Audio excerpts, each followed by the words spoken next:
সুপ্রিয় শিক্ষার্থীরা, আজকে ক্লাস 8 অষ্টম শ্রেণীর ন্যারেশন সম্পর্কে আলোচনা করব। এর আগে আমরা ক্লাসে অনেক আলোচনা করেছি এবং প্যাসেজ ন্যারেশন পর্যন্ত তোমাদের অনেকটা শেখানো হয়েছে। তারপরেও এই ছুটিতে আমি কিছু রুলস সম্পর্কে আলোচনা করব। তোমরা ফেসবুকে, ইমুতে, মেসেঞ্জারে, আল-হেলাল স্কুলের যে আমাদের ওয়েব পেজ আছে, তারপরে স্কুলের যে ফেসবুক আছে, সেখান থেকে তোমরা দেখতে পাবে। তো এজন্য আমি কিছু রুল এখানে তোমাদেরকে আলোচনা করতেছি। তো একটু মনোযোগ দিয়ে খেয়াল করবে। আজকে আমরা আলোচনা করব ন্যারেশন পার্ট 1, শুধু অ্যাসারেটিভ সেন্টেন্স ন্যারেশন আগে আলোচনা করব।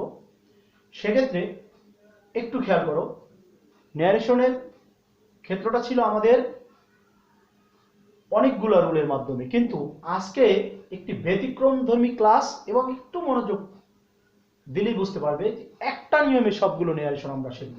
সেটা হচ্ছে কি, খেয়াল করো, যদি ন্যারেশনে ভি অন অর্থাৎ ভার্বের প্রেজেন্ট ফর্ম থাকে তাহলে হয়ে যাবে পাস্ট ফর্ম, আর যদি পাস্ট ফর্ম থাকে অর্থাৎ ভি2 থাকে তাহলে হয়ে যাবে হ্যাড প্লাস ভি3 অর্থাৎ পাস্ট পারফেক্ট। একটু খেয়াল করো, আমরা এখানে একটি এক্সাম্পল দিয়েছি। এক্সাম্পলটি একটু খেয়াল করো, he told me I help you. এখানে দেখো ভি1 আছে, ভি1, তাহলে আমরা জানি কি ভি1 থাকলে হবে কি ভি2 অর্থাৎ প্রেজেন্ট ফর্ম থাকলে হবে পাস্ট ফর্ম। হি told me, comma inverted comma উঠে গিয়ে দ্যাট, সাবজেক্ট যদি রিপোর্টিং স্পিচে ফার্স্ট পারসন থাকে, আগেই বলা হয়েছিল, তাহলে রিপোর্টেড ভার্বের সাবজেক্টকে বোঝাবে। তাহলে যেহেতু এখানে ফার্স্ট পারসন আছে তাহলে হয়ে যাবে কি হি, আর ভি1 আছে হয়ে যাবে ভি2 অর্থাৎ হেল্পড। আর যদি রিপোর্টিং স্পিচে যদি সেকেন্ড পারসন থাকে তাহলে রিপোর্টেড ভার্বের অবজেক্টকে বোঝাবে। তাহলে ইউ এখানে বোঝাবে অবজেক্টকে, মিকে। তাহলে ইউ এর পরিবর্তে আমরা লিখে দিলাম মি। এবার এখানে লেখা আছে, দেখো এই নিয়মটাকে একটু সহজভাবে মনে রাখার জন্য, রিপোর্টিং স্পিচে যদি ফার্স্ট পারসন থাকে তাহলে রিপোর্টিং ভার্বের সাবজেক্ট বসবে। রিপোর্টিং স্পিচে যদি সেকেন্ড পারসন থাকে তাহলে রিপোর্টিং ভার্বের অবজেক্ট বসবে। রিপোর্টিং স্পিচে যদি থার্ড পারসন থাকে তাহলে থার্ড পারসনই বসবে, সেক্ষেত্রে কোনো পরিবর্তন হবে না। একটু খেয়াল করি আবার, রিপোর্টিং স্পিচে যদি উই সাবজেক্ট থাকে এবং সেই উই দ্বারা সমগ্র মানব জাতিকে বোঝায় তাহলে উই এর কোনো পরিবর্তন হবে না।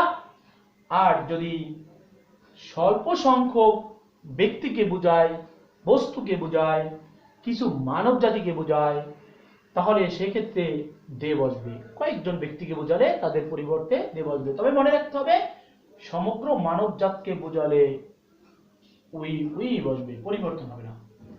রিপোর্টিং স্পিচে যদি ইউনিভার্সাল ট্রুথ থাকে সেই ইউনিভার্সাল ট্রুথ এর পরিবর্তন হবে না, যা থাকবে তাই বসবে। রিপোর্টিং স্পিচে যদি মাস্ট থাকে সেই মাস্টের পরিবর্তে হ্যাড টু বসবে সাধারণ অর্থে। আর রিপোর্টিং স্পিচে যদি মাস্ট দ্বারা চিরন্তন অর্থ বোঝায় তাহলে মাস্টের কোনো পরিবর্তন হবে না।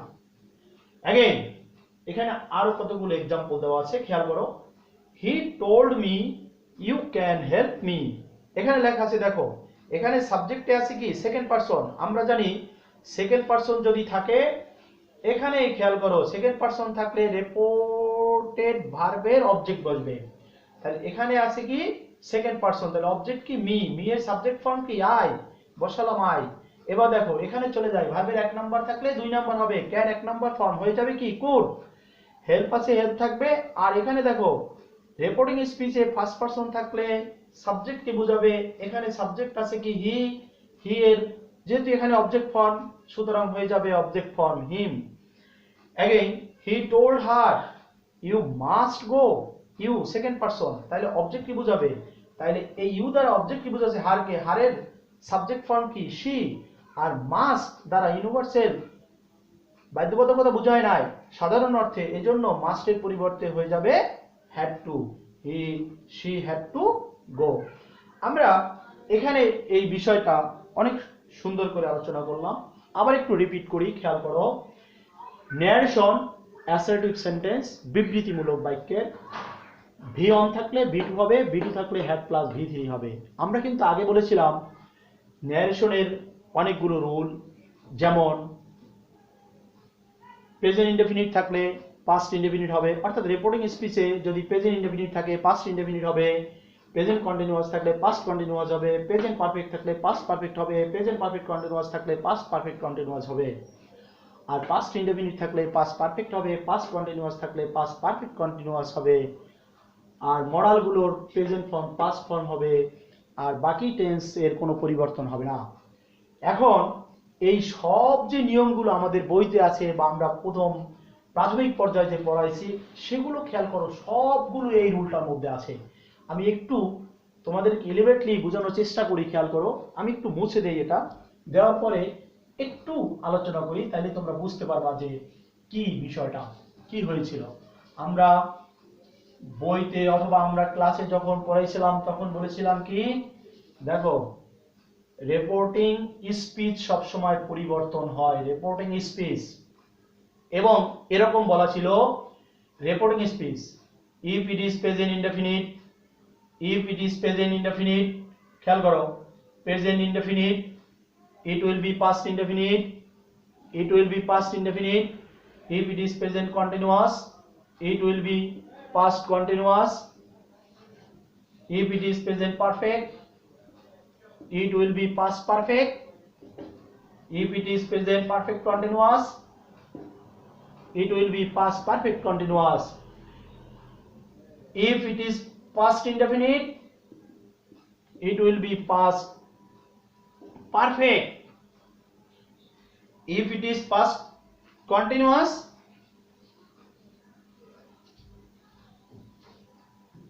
if it is past continuous, it will be past perfect continuous, past perfect continuous.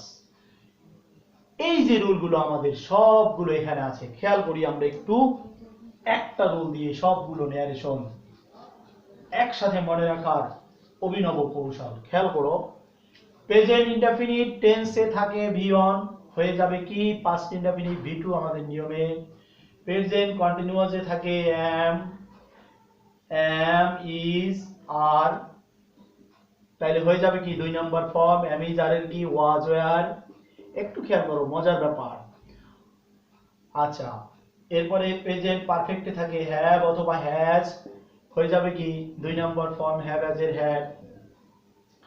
আচ্ছা, প্রেজেন্ট পারফেক্ট কন্টিনিউয়াসে থাকে have been oblique has been, হয়ে যাবে কি হ্যাড বিন। এই যে পাস্ট হ্যাভ হ্যাজ এর পাস্ট হ্যাড বিন হয়ে গেল আমাদের প্রেজেন্টের চারটা। এরপরে পাস্ট, পাস্ট ইনডেফিনিটে থাকে কি ভি2, হয়ে যাবে কি হ্যাড প্লাস ভি3, হ্যাড প্লাস ভি3। ভি2 অর্থ কি পাস্ট ইনডেফিনিট থাকলে হবে কি পাস্ট পারফেক্ট, পাস্ট পারফেক্ট। দেখো past indefinite past perfect, had plus ভি3 পাস্ট পারফেক্ট। এবার পাস্ট কন্টিনিউয়াস, পাস্ট কন্টিনিউয়াস হয়ে যাবে কি পাস্ট কন্টিনিউয়াস হয়ে যাবে পাস্ট পারফেক্ট কন্টিনিউয়াস। পাস্ট কন্টিনিউয়াসে থাকে কি ওয়াজ, খেয়াল করো was oblique were, was oblique were. Past continuous থাকলে হবে কি পাস্ট পারফেক্ট কন্টিনিউয়াস। তাহলে ওয়াজ ওয়্যার যেহেতু ভার্বের 2 নাম্বার ফর্ম, এই যে 2 নাম্বার ভার্বের 2 নাম্বার ফর্ম, এটার প্রেজেন্ট ফর্ম ছিল কি অ্যামিজার। ওয়াজ ওয়্যার যেহেতু 2 নাম্বার ফর্ম হয়ে যাবে কি হ্যাড প্লাস ভি3, অর্থাৎ এটা 3 নাম্বার ফর্ম হচ্ছে ওয়াজ ওয়্যার বিন, হ্যাড বিন। তাহলে আমাদের সব নিয়মগুলো এখানে হলো, আর বাকি যে টেন্সগুলো আছে সেগুলোর কোনো পরিবর্তন হবে না। এবার একটু এক্সাম্পল দিয়ে দুইটি সেন্টেন্সকে আমরা শেয়ার করি, তাহলেই বুঝতে পারবে যে বিষয়টা কি রকম ছিল। হি টোল্ড মি, খেয়াল করো আই ওয়াজ ফাইন। এবার হি টোল্ড মি দ্যাট, দেখো subject first person, first person থাকলে কি রেপোর্টেড ভার্বের সাবজেক্ট কি বোঝাবে হি, আর ওয়াজ হচ্ছে কি 2 নাম্বার ফর্ম, হয়ে যাবে কি হ্যাড প্লাস বি3, আমরা হ্যাড লিখি, আর এটার বি3 ওয়াজ ওয়্যারের বি3 হচ্ছে বিন। একটু মনে রাখবে এম ইজ আর এটার পাস্ট ফর্ম হচ্ছে ওয়াজ অবলিক ওয়্যার, আর পাস্ট পার্টিসিপেল ফর্ম হচ্ছে বিন। পাস্ট পার্টিসিপেল ফর্ম হচ্ছে বিন, এটা হচ্ছে প্রেজেন্ট, এটা হচ্ছে পাস্ট, এটা হচ্ছে পাস্ট পার্টিসিপেল ফর্ম। তাহলে কি দেখো এখানে আছে কি ওয়াজ, হয়ে যাবে কি হ্যাড বিন, কারণ হ্যাড প্লাস বি3 2 নাম্বার ফর্ম থাকলেই আমরা বসাবো হ্যাড প্লাস বি3। একটু সিম্পলি আমরা বোঝার চেষ্টা করি, খেয়াল করো, he told me, I went there, okay, I went there। এবার দেখো he told me that, এবার আই দ্বারা সবসময় বলছি সাবজেক্ট, অর্থাৎ রিপোর্টিং স্পিচে যদি ফার্স্ট পারসন থাকে তাহলে সবসময় সাবজেক্ট কি বোঝাবে, তাহলে কি এখানে সাবজেক্ট হচ্ছে কি হি, আর এটা দেখো বি2 আছে, বি2 থাকলে আমাদের নিয়ম হ্যাড প্লাস বি3, তাহলে আনি হ্যাড, এবার এখানে গো ওয়েন্ট গন দেয়ার, দেখিছো ইজি। সব নিয়মগুলো আমাদের মনে রাখতে হবে, ভি1 থাকলে ভি2 হবে, আর ভি2 থাকলে হ্যাড প্লাস ভি3 বসবে, অর্থাৎ পাস্ট প্রেজেন্ট টেন্স আমাদের কিছুই দরকার নাই, শুধু এই একটা নিয়ম আমাদেরকে ভালোভাবে মনে রাখতে হবে। এই নিয়মটা যদি আমরা মনে রাখতে পারি তাহলে কোনো ন্যারেশনই আমাদের বাঁচবে না ইনশাআল্লাহ, সব ন্যারেশনই আমরা করতে পারবো। তোমরা বাসায় প্র্যাকটিস করবে, সাথে সাথে অ্যাডভান্স বই এবং আমার যে নোট, আমি যে নোটগুলো করেছি, নোটগুলো তোমাদেরকে করে দিয়েছি, সেই নোটগুলো দেখবে, বাসায় দেখবে, তাহলে দেখবে যে তোমরা অনেকটা বুঝতে পারবে সহজভাবে। এই ছিল আমাদের, আমি আবার একটু রিপিট করি তোমাদের, আমরা একটা নিয়ম ফলো করলেই সব ন্যারেশন করতে পারবো। যেমন দেখো বলা হয়েছে কি Jamal said to me, Jamal said to me, I help you, হ্যাঁ। এবার জামাল said to লিখতে পারি, আমরা told ও লিখতে পারি, told অ্যাসার্টিভ সেন্টেন্সে said to থাকলে said to লিখতে পারবো, told ও লিখতে পারবো, said to লিখতে পারবো, told ও লিখতে পারবো। দ্যাট এখানে দেখো রিপোর্টিং স্পিচের মধ্যে ফার্স্ট পারসন আছে, সাবজেক্ট কি বোঝাবে জামাল, জামালের প্রোনাউন ফর্ম কি হি, আর দেখো এখানে ভার্বের 2 নাম্বার ফর্ম আছে, 2 নাম্বার ফর্ম থাকলে হ্যাড প্লাস বি3 ইজিলি বুঝে বসাই দেবে, হ্যাড প্লাস বি3, এই যে হ্যাড, আর এখানে ইউ রিপোর্টিং স্পিচের মধ্যে সেকেন্ড পারসন আছে, তাহলে অবজেক্ট কি বোঝাবে ইউ, দ্বারা মি কে বোঝাচ্ছে মি, হয়ে গেল ইজি। ভয়ের কিছু নাই, একটু বাসায় বারবার প্র্যাকটিস করতে হবে, প্র্যাকটিস করলেই আমরা এই ন্যারেশনগুলো করতে পারবো। তবে পাস্ট যদি পারফেক্ট থাকে সেক্ষেত্রে ন্যারেশনের কোনো পরিবর্তন হয় না। খেয়াল করো, he told me I had done it, এই ন্যারেশনটা কোনো পরিবর্তন হবে না। হি টোল্ড মি দ্যাট, কেন আমরা বলছিলাম কি যে পাস্ট পারফেক্ট থাকলে তো কোনো নিয়ম নাই, পাস্ট পারফেক্ট থাকলে পাস্ট পারফেক্টই বসবে, হ্যাড এখানে আই দ্বারা হি কে বোঝাচ্ছে, কারণ এটা ফার্স্ট পারসন, সাবজেক্ট রিপোর্টিং ভার্বের সাবজেক্ট কে বোঝাবে, তাহলে হি হ্যাড ডান ইট, ওকে। এবার দেখো আর অ্যাসার্টিভ সেন্টেন্সে আর এক মিনিট একটু বিষয় খেয়াল করতে হবে, যে বিষয়গুলো আমি এর আগে তোমাদের অনেকবার লেখা গিয়েছি, খাতায় আছে, একটু খেয়াল করলে বুঝতে পারবে যে নৈকট্য সূচক শব্দগুলো দূরত্ব সূচক শব্দে পরিণত হবে, অর্থাৎ যেহেতু ন্যারেশনই হচ্ছে ডাইরেক্ট স্পিচ, এটাকে যখনই ইনডাইরেক্ট করি তখন সেটা কিন্তু এখনকার কথাটা একটু পাস্ট হয়ে যায়, অর্থাৎ এভাবে নৈকট্য সূচক শব্দগুলো অর্থাৎ কাছের শব্দগুলো দূরে চলে যাবে। এরকম আমি একটা চার্ট দিয়েছি, একটু দেখে নেবে। যেমন কোনো ন্যারেশনের মধ্যে রিপোর্টিং স্পিচের মধ্যে যদি নাও থাকে, নাও থাকলে হয়ে যাবে দেন, নাও থাকলে হয়ে যাবে দেন, হেয়ার যদি থাকে তাহলে হয়ে যাবে কি দেয়ার, আর যদি today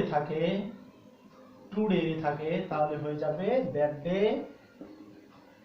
two night that night হয়ে যাবে। ইয়েস্টারডে যদি থাকে তাহলে হয়ে যাবে কি the previous day. The previous day. আর টুমরো যদি থাকে, টুমরো থাকতে হবে the next day. Next day. এই এই যে শব্দগুলো আমাদের এখানে, এই যে শব্দগুলো আছে, এই শব্দগুলো অনেক সময় আছে যে কাম যদি থাকে তাহলে হয়ে যাবে কি গো। কাম যদি থাকে গো, কাম থাকলে গো হয়ে যাবে। এই যে বিষয়টা, এই বিষয়টা দিস, দিস থাকলে হয়ে যাবে কি দ্যাট অথবা ইট। দ্যাট অথবা ইট। এই নৈকট্য সূচক শব্দগুলো লিখে দিয়েছি আমি, বই আছে, একটু দেখে নেবে, নাহলে আমাদের ভুল হবে। নাও থাকলে হবে দেন, হেয়ার থাকলে হবে দেয়ার, টুডে থাকলে দ্যাট ডে, ইয়েস্টারডে থাকলে দ্য প্রিভিয়াস ডে, টুমরো থাকলে দ্য নেক্সট ডে, আর হচ্ছে কাম যদি থাকে তাহলে হবে গো, দিস যদি থাকে তাহলে হবে দ্যাট। এই হচ্ছে আমাদের অ্যাসার্টিভ সেন্টেন্সের আজকে যে বিষয়টা আমরা পড়লাম পার্ট এ, পার্ট 1।